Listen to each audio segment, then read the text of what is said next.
Olá, o meu nome é Paula, eu sou advogada e hoje eu quero falar com vocês sobre a medida provisória 927, que vem trazendo algumas alterações quanto ao contrato de trabalho, decorrente da decretação do estado de calamidade que tivemos essa semana, para poder ajudar os empregadores a suportarem essa crise sem fazer dispensa em massa.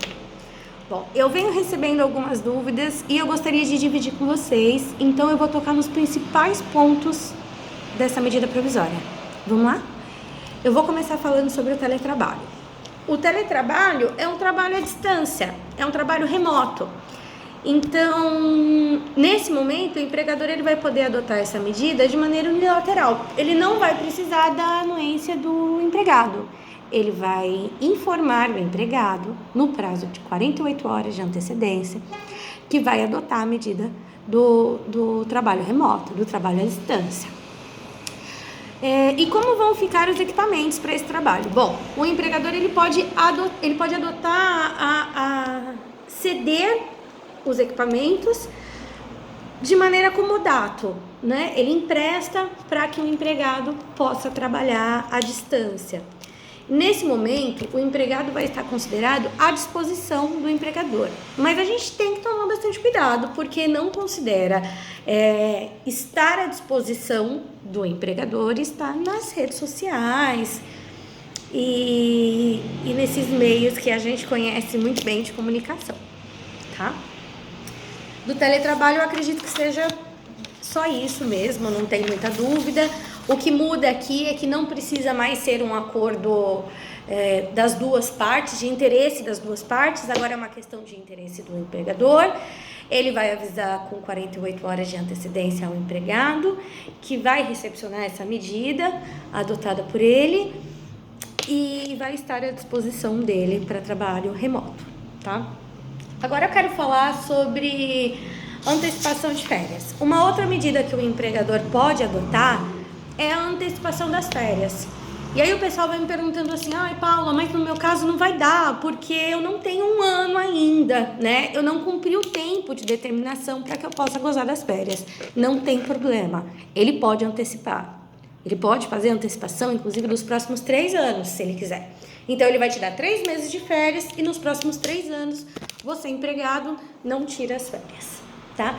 Uma coisa que mudou também com essa questão de férias é que o 1/3 a ser recebido pelo empregado, ele vai poder ser pago agora lá junto com o 13º. Para quem não sabe, o recolhimento do 13º é até o dia 20 de dezembro de 2020. Então, ele pode ser pago junto nessa data. O empregador não vai precisar pagar o seu 1/3 agora. Muda também a questão do pagamento das férias. Normalmente, o que a gente faz? O pagamento antes do gozo das férias. Agora, a gente tem o prazo até o próximo 5º dia útil para o empregador fazer o pagamento das férias ao empregado.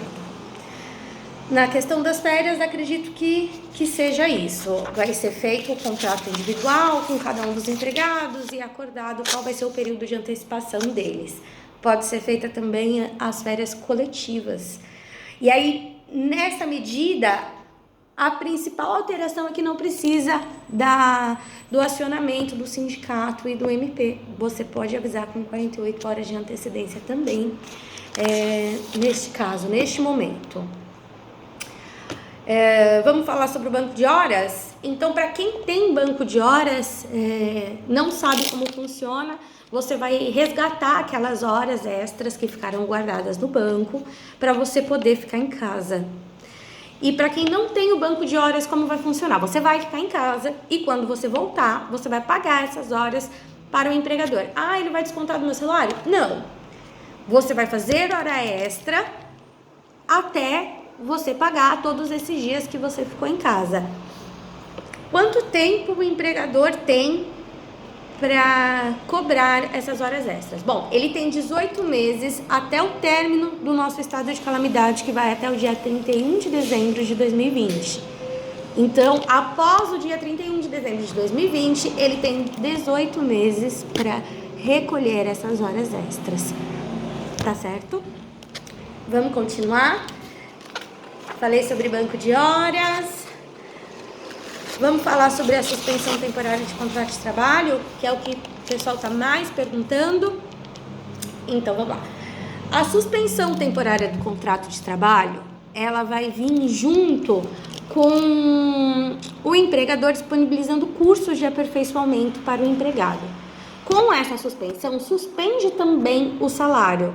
O que não vai suspender? Os benefícios. Então, se você tem convênio médico, ele tem que manter o seu convênio médico. Mas o salário vai suspender. Nesse momento, pode ser acordado um valor auxiliar, uma ajuda de custo. Só que essa medida provisória ela não vem determinando qual é o valor da ajuda de custo.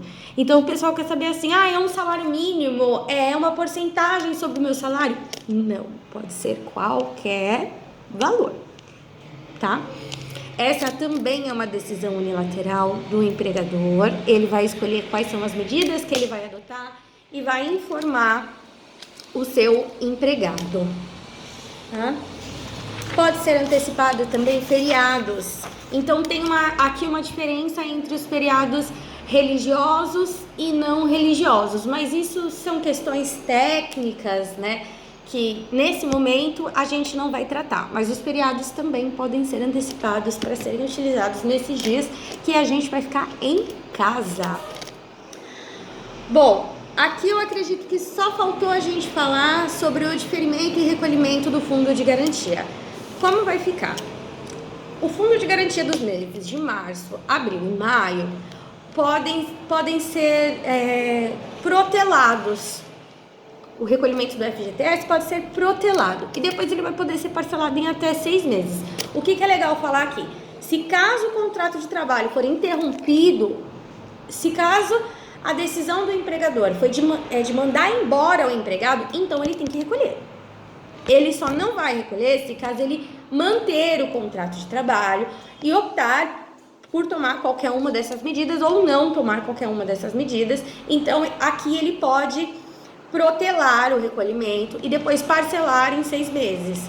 Havendo a interrupção do contrato de trabalho, precisa fazer o recolhimento do FGTS para que o empregado tenha o seu benefício garantido. Tá certo? Acredito que seja só isso. Eu espero poder ter ajudado. Muito obrigada e até breve.